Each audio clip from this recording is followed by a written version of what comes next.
যুক্ত আছেন বাংলাদেশ ক্রিকেট দলের সাবেক অধিনায়ক এবং বর্তমান বিসিবি প্রেসিডেন্ট আমিনুল ইসলাম বুলবুল। এবং শুরুতেই তার কাছে জানতে চাইব, রিজিওনাল ক্রিকেট টুর্নামেন্ট আপনার হাত ধরে শুরু হলো এবং চট্টগ্রামের মাধ্যমে শুরু হলো। উপজেলা পর্যায়ে এই ক্রিকেটকে কীভাবে আসলে সম্পৃক্ত করা যায় যদি একটু বলতেন আমাদের। দেখেন, আমরা সবথেকে বড় ছবিটা দেখি বাংলাদেশ জাতীয় দল।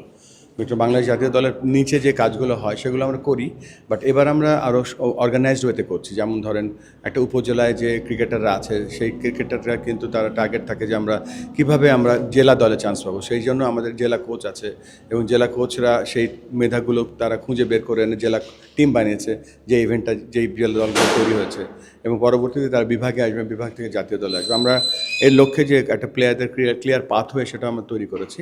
তবে এটা ঠিক যে এই উপজেলায় যে ট্যালেন্ট যারা আছে বা দেশের প্রত্যন্ত অঞ্চলে যে ট্যালেন্টগুলো আছে, এগুলো যদি আমরা খুঁজে না বের করতে পারি, হয়তো আমাদের জাতীয় দল আলটিমেটলি আমরা সমৃদ্ধশালী করতে পারবো না। আর এটা ড্রাইভ করার জন্য আমাদের যে প্রোগ্রামটা করেছি আমাদের চার্টারে, সেটা হচ্ছে কানেক্ট অ্যান্ড গ্রো। আমরা কানেক্ট করছি দেশের সর্বোচ্চ সব জায়গায়, এবং সেখান থেকে মেধাগুলো প্রপার কোচিংয়ের মাধ্যমে এনে তাদের খেলার ব্যবস্থা করছি। বুলবুল, একটা জিনিস হচ্ছে আপনি কাজ করছেন, আপনি আন্তর্জাতিক পরিমাণে হলো কাজ করেছেন। আসলে বাংলাদেশের ক্রিকেটের সাথে বিশ্বের ক্রিকেটের পার্থক্যটা আসলে কোথায় যদি একটু বলতেন। বাংলাদেশ অনেক সমৃদ্ধশালী ক্রিকেট জাতি। বাংলাদেশে ক্রিকেট খুব পপুলার। বাংলাদেশ জাতীয় দল ভালো করছে, আরও ভালো করার সম্ভাবনা যাতে করতে পারে সেই লক্ষ্যে আমরা কাজগুলো করে চলেছি। এক একটা দেশে এক এক ধরনের স্ট্রং এরিয়া আছে, এক একটা দেশে এক একটা উইক এরিয়াজ আছে। তো আমরা চিন্তা করেছি যে আমাদের যে স্ট্রং এরিয়াসগুলো আছে সেগুলোকে আমরা ধরছি না, যেই জায়গাগুলোতে আমাদের মনে হয়েছে যে ইমপ্রুভ করার দরকার।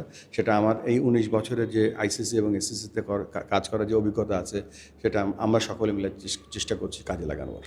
বিপিএল নিয়ে আপনার পরিকল্পনাটা আসলে জায়গাটা কী করছেন? মানে যে গতবার যে বিপিএল হলো, গতবার তুলনায় এবার বিপিএলকে আরও বেশি আসলে এগিয়ে রাখতে কী পরিকল্পনা নিচ্ছেন? আমাদের একটা বিপিএল একটা গভর্নিং কাউন্সিল করে দিয়েছি। সেখানে মাহবুব ভাই চেয়ারম্যান এবং 2জন মেম্বার আছে, আমাদের 2 ভাইস প্রেসিডেন্ট, ফাহিম ভাই এবং নাজমুল আবেদিন ফাহিম এবং ফাহিম সিনহা। তো তারা তাদের সর্বোচ্চ দিয়ে চেষ্টা করছে এবং অত্যন্ত প্ল্যান্ড ওয়েতে আগাচ্ছে। খুব শীঘ্রই আপনারা জানতে পারবেন বিপিএলের আমাদের নেক্সট স্টেজে কী কী প্ল্যান আছে।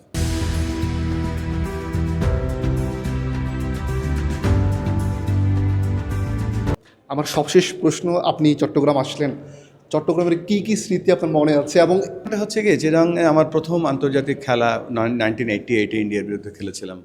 চিটাগংয়ে ধরেন টেস্ট ম্যাচ খেলেছি। চিটাগং তো ধরেন একটা হৃদয়ের একটা অংশ।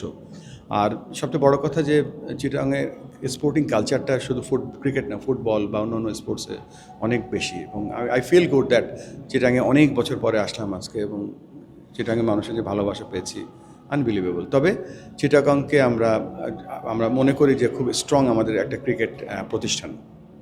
দর্শক, আমিনুল ইসলাম বুলবুল তিনি বললেন চট্টগ্রামের মানুষের ভালোবাসা আনবিলিভেবল। আবার আপনাদের সাথে যুক্ত হবো। সে পর্যন্ত ভালো থাকুন, সুস্থ থাকুন এবং বাংলাদেশ ক্রিকেটের সাথে থাকুন, কালের কণ্ঠের সাথে থাকুন।